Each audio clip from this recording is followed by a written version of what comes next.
Hello guys, আজকে আমি লাগাবো একটা জবা ফুল গাছ। তো এই জবা ফুল গাছটা লাগাতে হলে কিছুদিন পানির ভিতর রাখতে হবে, কারণ কিছুদিন পানির ভিতরে রাখার পর এখন আমি লাগাচ্ছি। দেখো ছোট ছোট পাওয়া জ্বালাইছে। তো এখন আমি একটা ছোট টবের ভিতরে লাগাবো। তো এই টবের ভিতরে আমি নিয়েছি কিছুটা বালি, কিছুটা মোটা বালি, কিছুটা মাটি, কিছুটা গোবর সার এবং কিছুটা নিয়েছিলাম পাতা পচা সার।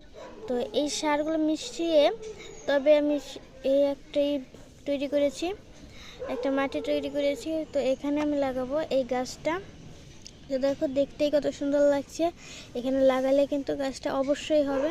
তো এখানে আমি লাগিয়ে দিচ্ছি গাছটা। তো লাগানোর পর এখন আমরা পানি দিয়ে নিব। এখানে আমি কিছুটা পানি দিয়ে নিচ্ছি এবং এটা এমন একটা জায়গায় রাখতে হবে যেখানে রোদও পায় আবার ছায়াও থাকে, তাইলে এই গাছটা বাঁচবে। ধন্যবাদ। আজকের ভিডিওটা এই পর্যন্তই।